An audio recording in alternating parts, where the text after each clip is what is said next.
From the Presidential Palace, Manila, Dateline Malacañang.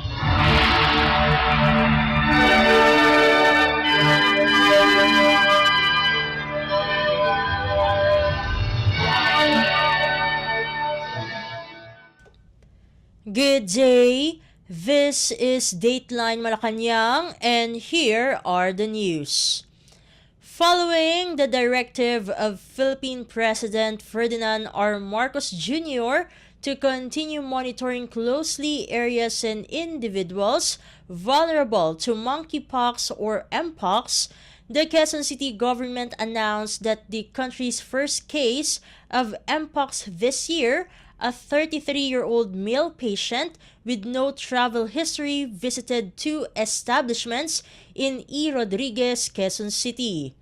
In a press briefing on Wednesday, Quezon City Mayor Joy Belmonte said the patient is not a resident of Quezon City. However, he went to a dermatology clinic for a checkup and a massage spa. Belmonte said the spa, which the patient visited last August 11, was illegally operating with an expired business permit after it failed to secure a license from the mayor's office for the current year. The Quezon City mayor added that the establishment doesn't even have ancillary permits like sanitary permit, environmental clearance, and fire inspection certificates. The city's Business Permit and Licensing Department or BPLD has ordered the temporary closure of AED Infinity Wellness Spa Incorporated until further notice. Meanwhile, 3 spa workers who live in the city and are affected by the closure will receive financial assistance. Mayor Belmonte called on establishments in the city to comply with the regulations and to secure the necessary permits to ensure the safety and well-being of its employees. Before his spa visit, the patient reportedly experienced the onset of fever on August 8th. Other symptoms, like the presence of lesions on his face, arms, trunk, back, and genital area were observed upon his consultation in the said dermatological clinic last August 15th. He was then subjected to specimen sampling for mpox with positive results released on August 18th. The local government, meanwhile, assured the public there's no reason to be alarmed as it formed a quick response team to ensure stringent contact tracing and monitoring to prevent the further spread of mpox. Quezon City reported 41 contacts of the mpox positive patient, with around 28 individuals considered type 1 contacts. A contact may be considered type 1 when there's direct physical contact with skin lesions or sexual contact from the mpox positive patient or confirmed animal case. According to the City Epidemiology Surveillance Unit or CESU head Rolando Cruz, the 28 type 1 contacts will be subjected to 21 days of quarantine to avoid transmission. Meanwhile, 13 individuals were either advised to not report to work or observe strict self-monitoring as they fall under Type 2 and Type 3 contacts. Type 2 contact is classified when there's direct contact with a positive patient's body fluids, while Type 3 contacts are individuals sharing common space with the patient. To date, no symptoms have been reported among the 41 contacts of the said patient. Dateline Malacañang. In a related story, the Philippine Congress will provide free mpox vaccines to those who will contract the virus. According to House Deputy Majority Leader and Iloilo Representative Janet Garin, This is in accordance to the directive of House Speaker Martin Romualdez to set a fund to acquire vaccines against Mpox. Garin said besides free vaccine, those tested positive for Mpox will be given free testing and hospitalization. Meanwhile, the Lady Solon said the government should prepare for the increase of Mpox cases in the country. The World Health Organization or WHO earlier announced Mpox as a global public health emergency. Dateline Malacañang. In other news, Philippine Department of Migrant Workers or DMW Secretary Hans Leo Cacdac assured heightened protection and just compensation for Filipino healthcare workers in Singapore with the recent signing of a Memorandum of Understanding or MOU between the two countries. In a Malacañang Insider episode hosted by Presidential Communications Office or PCO Director Chris Villonco, Secretary Cacdac said the MOU heightens the protection, ensures fair, ethical, and sustainable recruitment for overseas Filipino workers or OFW nurses. Cacdac said the MOU will also ensure a just compensation for Filipino healthcare workers comparable with their Singaporean counterparts. To recall, President Ferdinand R. Marcos Jr. and Singaporean President Tharman Shanmugaratnam personally witnessed the exchange of the MOU. Besides this, the DMW said there is a step to effectively reintegrate nurses. Well, first of all, this could be perhaps the first bilateral labor agreement signed between the Philippines and Singapore. Usually would be on the level of ASEAN multilateral or regional arrangements. So that's a milestone in itself. And the agreement essentially is a measure of protection for our Filipino health workers in Singapore. They already are amply protected, but this one heightens the protection, ensures fair, ethical, and sustainable recruitment for our OFW nurses. There are mutual interest measures such as exchange of experiences and knowledge transfers and scholarships in store for budding nurses who would wish to perhaps work in Singapore, well, work here and then work in Singapore. There is a guarantee of just, fair, and commensurate compensation. Very, very important. Fair treatment, as it is called, of nurses in Singapore, meaning our nurses will be paid similar to their Singaporean nurse counterparts. So there will be no discrimination in that sense.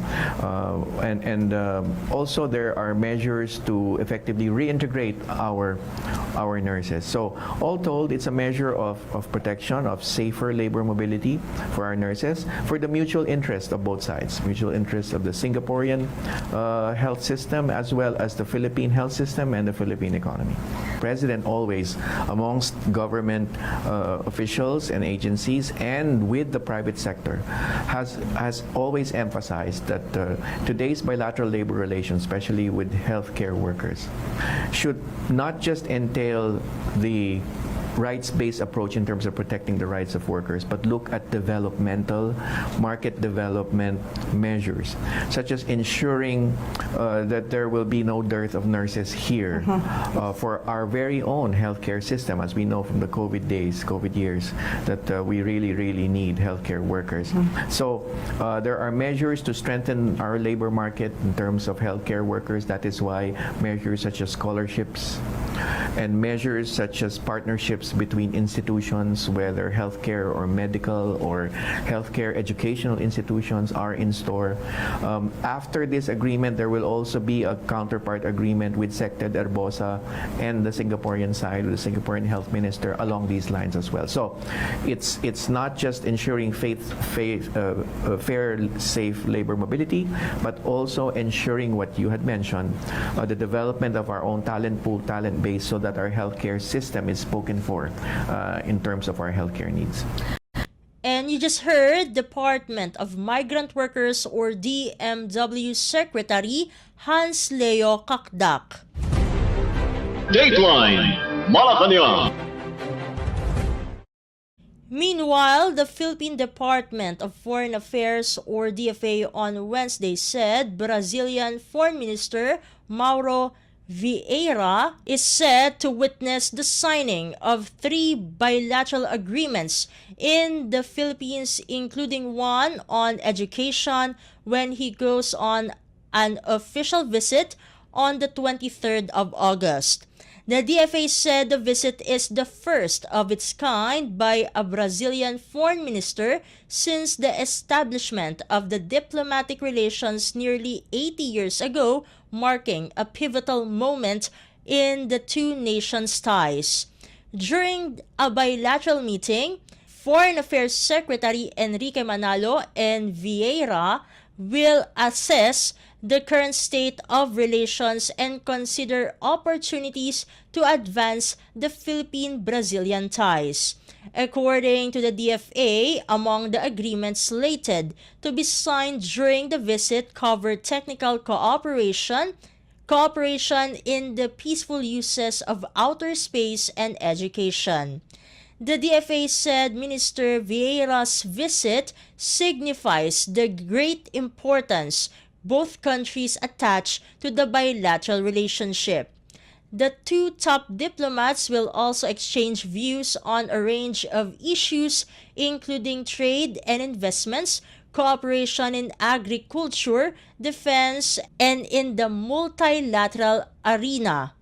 The Philippines and Brazil have intensified official engagements through the holding of high-level exchanges such as the 6th bilateral consultation meeting in 2023. Dateline Malacañang. Turkey has expressed interest in strengthening trade and tourism in the Philippines. This was stated by Turkish Ambassador Niyazi Evren Akyol in his meeting with Department of Finance or DOF Secretary Ralph Recto, wherein they discussed ways to improve trade and investment between the two countries. According to the Turkish ambassador, Turkey is interested in expanding its flight route to the Philippines. As a response, Secretary Recto promised that the government will address investors' concerns of double taxation and value-added tax refund. The Secretary also expressed his support to the desire of Turkey to be a regional member of the Asian Development Bank or ADB. The meeting of the two officials coincides with the 75th year celebration of diplomatic relations between the Philippines and Turkey. Dateline Malacañang. In other news, the Philippine Department of Health or DOH has registered a total of 150,354 dengue cases nationwide from the 1st of January to the 10th of August, around 39% higher than the tally for the same period last year. In a statement on Wednesday, the DOH said of the 150,354 dengue cases, 396 deaths have been reported, lower than the 421 deaths out of the 107,953 cases recorded during the same period in 2023. The DOH noted a 24% increase in dengue cases during June 30 to July 13, which recorded 18,784 cases to 23,290 cases during July 14 to July 27. DOH epidemiologists caution that there may be late consultations and reports as cases logged from July 28 to August 10 were lower at 13,000 369. All regions except Soxargen, Zamboanga Peninsula, and Bicol showed an increase in cases in the recent 3 to 4 weeks counting back from August 10th. The DOH said dengue has a seasonal pattern with the case counts expected to rise during the rainy months. It advised the public to search and destroy mosquito breeding grounds, anything with stagnant water. The declaration of local disease outbreaks must come from provincial, city, or municipal authorities as stated in Section 7 of Republic Act No. 11332. Dateline Malacañang. Meanwhile, the Philippine Senate clarified that there is no cause for concern on the hacking of the Senate's website on Wednesday. In a statement issued by Senate spokesperson Attorney Arnel Banyas, he confirmed the statement of the Department of Information and Communications Technology or DICT with regards to the hacking incident. Nevertheless, usernames and logs taken from the Senate SharePoint are accounts only used to upload public documents. Banya said data hacked will not cause any security risk and no sensitive and confidential data were compromised. According to the official, documents accessed were transcripts from committee hearings, journals from plenary sessions, and other legislative documents which are meant for public consumption. In fact, these documents can be requested by the public when asked from the Senate. In the end, Banyas assured that the Senate will continue to ensure the Senate's website to be safe and protected. Dateline Malacañang.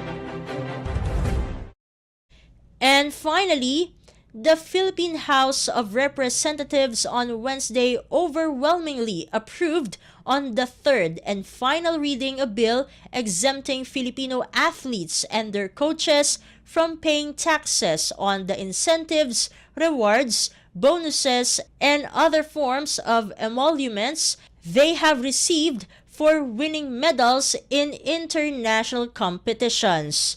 All 203 lawmakers voted in favor of House Bill 10723, which Speaker Ferdinand Martin Romualdez said is among various initiatives in Congress to enhance benefits to Filipino athletes who brought pride and honor to the country.